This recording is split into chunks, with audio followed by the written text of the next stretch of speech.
इसमें क्या करना है ना, जब कोई वस्तु अवतल दर्पण के अनंत पर स्थित होता है, अनंत मतलब क्या होता है ना, अनंत जहां पे दिखाई नहीं देता है हम लोग को।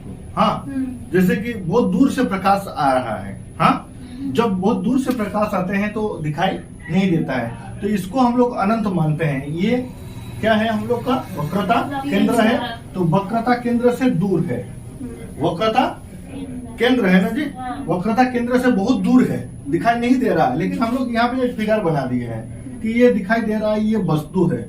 हाँ, तो जब अनंत से कोई वस्तु अनंत से आता है तो जब प्रतिफलित होता है, यहाँ पे टकराता है किसमें, अवतल दर्पण में, तो ये आपतित किरण है और परावर्तित हो जाता है। तो परावर्तित होकर कहां से वो गुजर जाती है, फोकस पर, मुख्य फोकस पर। नीचे से भी एक तो मान लेते हैं कि बहुत दूर से अनंत से भी आ रहे हैं एक तो किरण, और यहाँ पर टकरा कर ये भी वापस चले जा रहे हैं कहां पर, एफ पर, दोनों मिल जाते हैं एफ पर। तो जहां पर वो केंद्रित हो जाता है मुख्य अक्ष पर और दोनों किरण आपस में, तो वहां पे क्या बन जाता है, एक प्रतिबिंब बन जाता है। हाँ, वहां पे एक प्रतिबिंब बन जाता है, तो ये प्रतिबिंब बन गया। तो अनंत पर जब वस्तु को रखा जाता है तो प्रतिबिंब कहाँ बनता है, फोकस पर, मुख्य फोकस पर प्रतिबिंब बनता है। इसलिए प्रतिबिंब, वस्तु का प्रतिबिंब कहाँ पर बना, मुख्य फोकस पर। ये क्वेश्चन बहुत तरह का होता है। अगर मान लीजिए वस्तु पूछा कि अवतल दर्पण में वस्तु को अनंत पर रखा जाता है तो प्रतिबिंब कहाँ बनेगा, तो प्रतिबिंब कहाँ बनेगा, मुख्य फोकस पर, मुख्य फोकस पर बनेगा। अगर अवतल दर्पण में अनंत पर वस्तु रखा जाता है, हाँ, तो प्रतिबिंब का साइज कैसा होता है, प्रतिबिंब का साइज या आकार, साइज या आकार वो क्या होता है, छोटा या बड़ा होगा या वस्तु के बराबर होगा।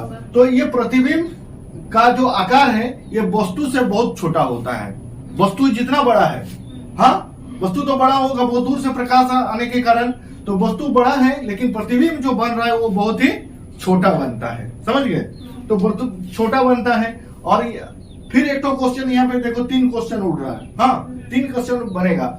जब कोई अवतल दर्पण में वस्तु को अनंत पर रखा जाता है तो जो बनने वाला प्रतिबिंब है वो, उसका प्रकृति क्या है, बनने वाला प्रतिबिंब का प्रकृति क्या है, तो आंसर क्या आ जाएगा, बनने वाला प्रतिबिंब का प्रकृति क्या है, वास्तविक एवं उल्टा।